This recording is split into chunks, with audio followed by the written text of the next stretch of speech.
Et bonjour à tous et bienvenue sur la chaîne de l'Examen Crypto. Nous sommes le lundi 9 décembre 2024, il est 7h30. On va faire le point bien sûr sur les news, on va regarder les indicateurs, le calendrier macroéconomique et bien sûr le Bitcoin et les altcoins qui malheureusement repassent dans le rouge dès que le Bitcoin se remet à chuter. Allez, on s'installe confortablement. On démarre cette vidéo directement avec le calendrier macroéconomique. Donc là, on va lundi, mardi, mercredi... Enfin non, lundi, mardi, on n'aura pas grand-chose. Par contre, mercredi, il va y avoir des indices très importants. L'IPC Core mensuel novembre, l'IPC mensuel novembre et l'IPC annuel novembre, ainsi que le stock de pétrole brut. Donc ces indices-là, ce sont des indices directement liés à l'inflation. Donc on verra bien ce qui va être donné. Ça permet de calculer, enfin c'est un des 3 indices qui permet de calculer justement l'inflation aux États-Unis. Donc effectivement ça va être très important. Donc on verra bien ce qui va être donné par rapport à ces indices-là. Mais il est vrai que là, mercredi, ça risque de swinger pas mal. On verra ça de toute façon un peu plus tard dans la semaine. On n'y est pas encore. Là, on est qu'en début de semaine. Et lundi, mardi, pas grand-chose en tout cas à se mettre sous la dent. Allez, du côté des indicateurs, il se passe aussi pas mal de choses intéressantes. Mais bon, d'abord, on va rentrer dans les news, pardon. Du côté des news, donc plusieurs choses.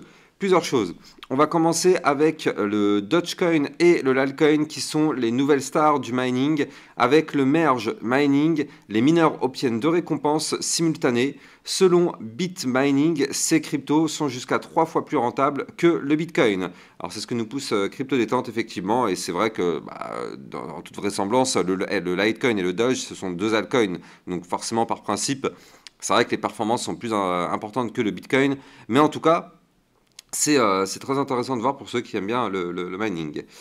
Worksport, qui est une autre société cotée en bourse, décide d'inclure le Bitcoin et du XRP dans sa trésorerie. La société des pièces automobiles Worksport a déclaré qu'elle achèterait pour 5 millions de dollars de Bitcoin et de XRP dans le cadre d'une stratégie de diversification. Dans le club Exarocket, on avait vu la crypto RSR et la crypto Lei. Alors, une question que je vais vous poser, c'est qu'actuellement la France compte plus de 350 taxes, certaines sont surréalistes. La TVA à 20% sur les courses, la flat tax à 30%, ok, mais il y en a d'autres qui sont beaucoup moins connues. Une taxe sur les cabanes de jardin, une taxe sur les appareils à soupe, une taxe sur les jeux de cartes, enfin bref, que des trucs what the fuck. Donc si vous avez le pouvoir d'en supprimer une, ce serait laquelle? Dites-moi en commentaire, effectivement, c'est vrai que c'est intéressant. Alors, on avait vu que le sushi a pas mal décollé. Alors, c'est bien, c'est une crypto que moi, je vous avais mis en avant il y a quelques jours, c'est même semaines, en vous disant que c'est une crypto qu'il va falloir surveiller de près parce qu'elle risque de péter. Et elle s'est mise à péter. Je sais que vous avez eu des profits intéressants. N'hésitez pas à me dire en commentaire combien vous avez réussi à prendre comme profit sur cette crypto. Et pour les nouveaux arrivants, effectivement, vous le savez, sur ma chaîne YouTube, tous les jours, c'est ce que j'essaye de vous trouver. Alors, on avait fait un petit point hier midi sur le XRP. Dans le club Lexarocket, on avait vu la crypto Mantra et la crypto True. Donc là, c'est pareil. Hein, je rappelle que dans le club Lexarocket, ça vous permet d'avoir encore plus de vidéos qui vous permettent de recevoir des potentiels crypto pépites et des vidéos de suivi régulières par rapport à toutes vos cryptos. Donc, vous avez le lien du club Lexarocket en description de cette vidéo. Crypto Détente qui nous pousse une alerte scam, donc une alerte arnaque. Le compte Twitter de Cardano Foundation a été hacké. Un faux token ADA Sol a été annoncé accompagné d'un thread trompeur évoquant un procès imaginaire de la SEC. Attention, ne vous laissez pas piéger parce que ça, il y a plein de personnes qui y ont cru, donc ils ont investi sur le token, sauf qu'au final, on sait comment ça va se passer. Le hacker, il va partir avec la caisse, tout le monde va se retrouver avec le bec dans l'eau, donc surtout ne vous faites pas avoir. Alors, j'avais mis ce post hier, oyez oyez la Team Lexa, je lance un nouveau concept de vidéo sur ma chaîne YouTube. Vous le savez actuellement, ce sont des vidéos d'analyse technique que je fais. Mais là, je fais une vidéo hebdomadaire qui sera une chronique de questions-réponses. C'est-à-dire que vous êtes très nombreux à avoir des questions sur tout l'environnement crypto-monnaie. Eh bien, en fait, vous pouvez me poser vos questions. Vous avez juste à aller sur mon site internet lexamoncrypto.fr.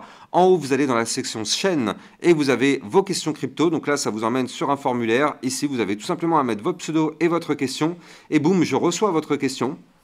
Donc n'hésitez pas, et puis en fait ça, vos questions seront traitées lors d'un point hebdomadaire, et donc justement le but c'est que je réponde à toutes vos interrogations, donc n'hésitez pas à me mettre toutes vos questions si vous en avez, plus il y a des questions, plus je pourrai faire des vidéos hebdomadaires, bien évidemment, vous l'avez compris, c'est 100% pour vous, et ça arrive Alors, je ne sais pas si je le fais ce soir ou si je le fais demain, mais en tout cas, la vidéo est déjà prête. Il n'y a plus qu'à la poster. Elle a déjà été donnée aux membres du club Lexor Rocket, mais en tout cas pour tout public. Je ne sais pas si je le fais ce soir ou demain, mais en tout cas, clairement, c'est pour très très bientôt. Et je vous assure, il y a du lourd. Surtout si vous avez vraiment des interrogations pour la fiscalité ou plein d'autres choses. C'est le but de ce type de vidéo. Donc, n'hésitez pas et soyez vraiment au taquet et à l'affût. Ça va être pour très bientôt.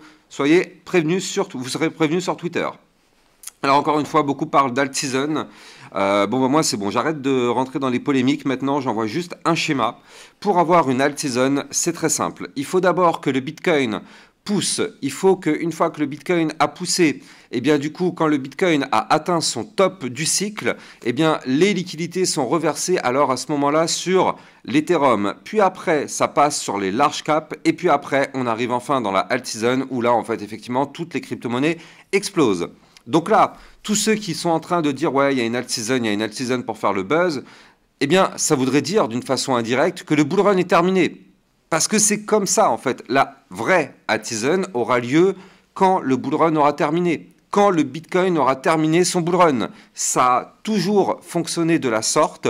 Le cycle qu'on est en train de vivre actuellement, c'est un copier-coller des autres cycles.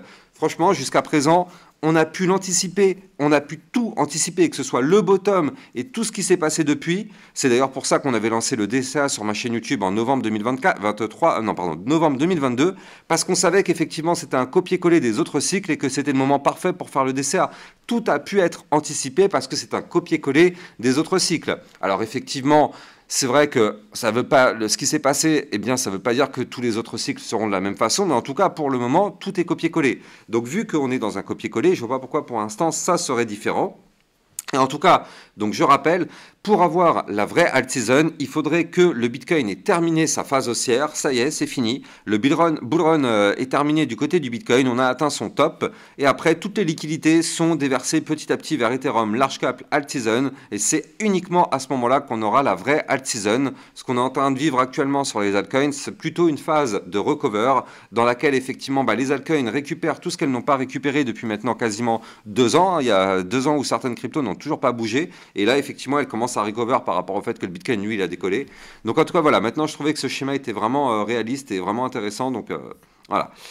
Crypto Détente qui nous pousse que les actionnaires d'Amazon demandent au conseil d'administration de procéder à une évaluation pour déterminer si l'ajout du Bitcoin à la trésorerie de la société est dans le meilleur intérêt à long terme des actionnaires. Donc, très intéressant, ça aussi. Bon, je vous ai mis des belles petites alertes sur l'Ethereum qu'on va regarder tout à l'heure, bien évidemment. Et je rappelle pour tous les débutants, si vous n'avez pas encore vu cette vidéo crypto-monnaie, ne faites pas ces erreurs, eh bien vous devez la voir. Ça vous permet de sauver votre argent, de ne pas vous faire avoir et d'être sûr et certain de pouvoir bénéficier des meilleures conditions pour rentrer dans le marché crypto. Allez, moi, je démarre la vidéo, mais avant, je rappelle à tout le monde que tout ce que je vais dire dans cette vidéo n'est en aucun cas un conseil financier. C'est à vous de faire vos propres recherches. Et n'oubliez pas que le trading de crypto comporte des risques de perte partielle ou majeure. Alors on continue directement avec les indicateurs. Donc le gros mur de liquidité, regardez, il continue entre les 102 800 et les 104 000. Et même pour être plus précis, vous le voyez ici, en fait, on a quand même un mur qui se forme jusqu'au 105 200 environ. Voilà, donc là, on a des liquidités à venir chercher jusqu'à ces niveaux clés. Donc c'est très intéressant. On a le ratio long-short un tout petit peu plus en défaveur des longues, mais c'est pas grave, c'est quasiment du kiff-kiff. Mais voilà, il faut vraiment se dire que là, au-dessus des 100 000 $, c'est vrai que c'est une barrière très très très violente à breaker. Et pourtant, hier, on a fait une clôture hebdomadaire. La première fois qu'on fait une clôture hebdomadaire sur le Bitcoin au-dessus des 100 000 $. C'est ce qu'on a fait, pas hier, c'était ce matin à 1h du matin. Et ça, c'est une clôture historique. C'est une clôture historique parce que ça y est, c'est la première fois, regardez, on a clôturé la semaine hier à 101 173 $. Donc ça, c'est quelque chose d'historique. La date du 9 décembre 2024 restera à jamais gravée dans les annales comme la date à laquelle le Bitcoin a breaké de façon officielle les 100K. C'est-à-dire que là, on a breaké un niveau clé extrêmement important. Bien sûr, vous le savez derrière, quand on break des niveaux clés, j'arrête pas de vous l'apprendre sur ma chaîne YouTube, mais on revient systématiquement retester des niveaux clés plus bas. Donc, c'est ce qu'on est en train de faire actuellement. On a breaké les 101 000, mais on revient retester les résistances qu'on a breakées. Donc, c'est pour ça qu'actuellement, on est directement dans le rouge. Mais en tout cas, en termes de clôture, ça c'est un message fort que nous dit le Bitcoin. Il vient de faire un nouveau point haut et donc effectivement, ça veut dire quoi? Ça veut dire tout simplement que la phase haussière continue, même si directement après on est repassé dans le rouge, comme vous pouvez le voir actuellement. Hop, on va breaker les 100 000 $. Regardez, hein, avec cette clôture ici au-dessus des 100 000, eh bien, instantanément derrière, on se fait rejeter. Et oui, on le savait, hein, on le savait parce qu'on a une résistance. D'ailleurs, c'est ça qui est incroyable hein, sur ma chaîne YouTube, la précision, même en price discovery, regardez la précision. Je vous avais parlé de la résistance des 101 508 $. Bah, c'est cette résistance qu'on a été recherchée hier. Et donc, comme vous pouvez le voir, malheureusement, pour l'instant, cette résistance nous a rejeté. Donc, qu'est-ce qui se passe? On retourne rechercher le support. Donc, nous, le support, eh bien, il est ici, il y en a deux. Le premier, c'est le support des 99 044, pardon, qui correspond au dernier point haut formé. Donc, c'est actuellement ce niveau clé de support qu'on est en train de revenir retester.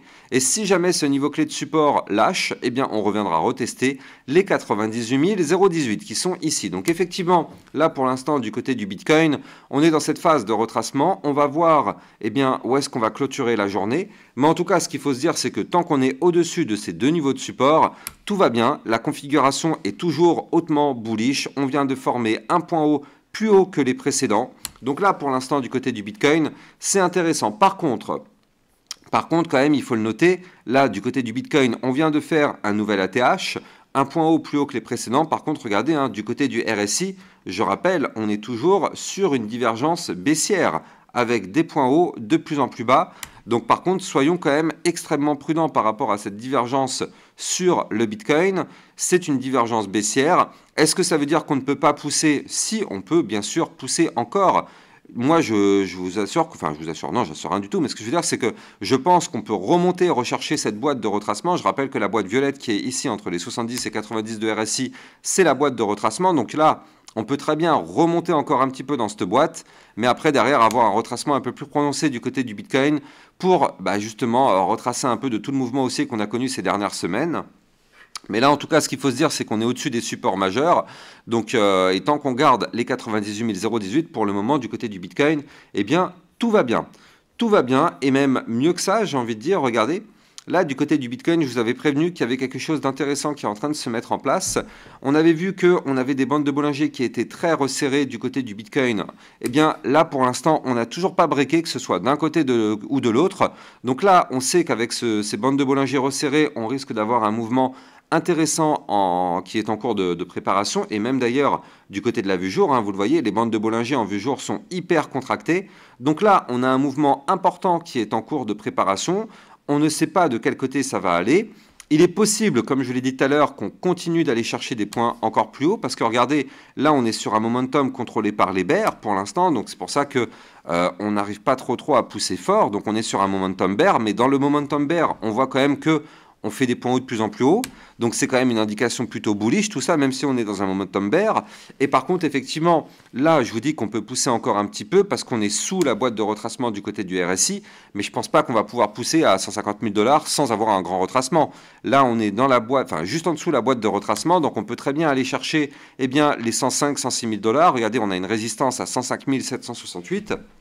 On peut très bien aller chercher les 105, voire même les 106 000 $, et puis après avoir une belle phase de retracement qui nous permettrait de respirer, de revenir rechercher des niveaux clés plus bas, avant de se relancer par la suite et plus tard dans le bull run pour aller chercher des points encore plus haut. Ça pourrait arriver peut-être dans les prochaines semaines, on verra ça. Mais en tout cas, là, pour l'instant, du côté du Bitcoin, c'est vrai qu'on a de la marge encore pour pousser encore un petit peu. Alors, en termes de résistance, on aura aussi les 103 519. On aura l'ATH à 103 980.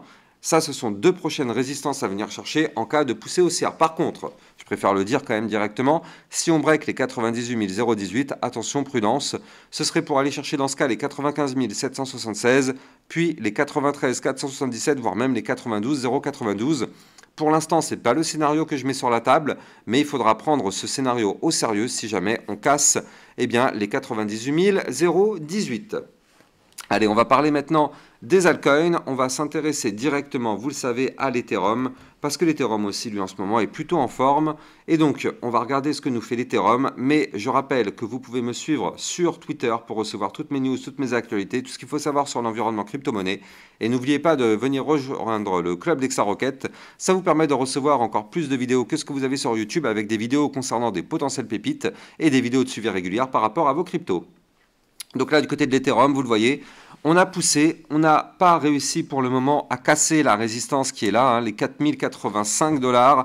Malheureusement, on n'arrive pas à péter cette résistance, c'est une résistance majeure. Qu'est-ce qui se passe derrière? Eh bien, on revient retester le support. Donc nous, on a un support à 3984 $. Attention, alors qu'il est, ce support est en train de lâcher. Bon, la journée ne fait que commencer, donc on a de la marge après pour voir ce qui va se passer. Mais là, pour l'instant, le support est en train de lâcher, ce qui est normal. Vu que le Bitcoin est en train de chuter, toutes les cryptos du marché sont en train de chuter. Donc là, effectivement, si on break les 3084, ça voudrait dire que l'Ethereum pourrait chuter encore pour aller chercher le support d'après à 3779, voire même ici les 3645. Et je rappelle tout de même que revenir rechercher cette ligne bleue qui est là, ce serait quelque chose de tout à fait normal et tout à fait sain, parce que je rappelle que nous sommes sur une tentative de cassure d'une ligne importante du côté de l'Ethereum. Vous le voyez, on cherche à breaker la ligne de tendance baissière long terme, même très long terme, j'ai envie de dire. Donc là, d'ailleurs, on l'a breaké, hein, cette ligne. On l'a breaké la semaine dernière, et vous le savez, à chaque fois qu'on break un niveau clé, on revient le retester. Donc là, ce serait pas déconnant du côté de l'Ethereum de revenir retester la ligne de tendance baissière long terme qu'on a breaké, donc revenir retester les 3782 et rebondir dessus pour se relancer de plus belle. On verra ça de toute façon dans les prochains jours pour voir si effectivement on y arrive, hein, tout simplement. On a la crypto Chainlink qui elle aussi est en train de pousser. Alors celle-là on l'avait vu sur ma chaîne YouTube ces derniers jours. Avant de continuer, je rappelle que vous pouvez trader toutes ces cryptos en utilisant mon lien de parrainage Binance que vous avez en description de cette vidéo. Ça vous permet de trader sur une plateforme sécurisée parce qu'elle est PSAN auprès de l'AMF. Et ça vous permet d'avoir aussi un bonus à vie sur vos frais de trading. N'hésitez pas, vous avez mon lien de parrainage en description de cette vidéo. Du côté du Chainlink, on avait vu effectivement qu'on avait breaké le dernier point haut. Ici, c'était une bonne nouvelle. En plus de ça, on avait breaké ces derniers jours la résistance des 25,579. Et donc, on a été chercher la résistance d'après à 26,451. Ici, comme vous pouvez le voir, on a failli aller chercher les 27,489 zones de résistance, mais on n'a pour l'instant pas réussi à clôturer au-dessus. Donc là, vous l'avez compris, on est pile poil sous la résistance des 26,451. Si on break cette résistance, on pourrait retourner chercher les 27,489, voire même les 28,722 ou encore les 29,485. Il faut quand même noter qu'en vue long terme, la crypto Chainlink, elle est en train de faire quelque chose d'assez incroyable parce que là, on est en train de valider un très joli pattern en tasse séance. Vous la voyez ici, la tasse avec la anse. Donc là, on avait vu que ce pattern pouvait nous projeter ici, hein, aller chercher les 30 $, voire même pourquoi pas les 32 ou encore les 36 $. C'est quelque chose qui est complètement réalisable. Mais attention, là aussi, ça pourra peut-être passer par une petite phase de retracement parce que je rappelle que du côté du RSI, on est quand même relativement haut. On est actuellement pile poil dans la zone de retracement entre les 70 et les 90. N'oubliez pas de liker, commenter, partager au maximum. Je rappelle que ça donne un maximum de force à ma chaîne YouTube. Et n'oubliez pas de vous abonner si vous voulez recevoir tous les jours ce type de contenu. Allez, je vous souhaite de passer une très bonne journée. Je vous dis à plus tard. Ciao, ciao.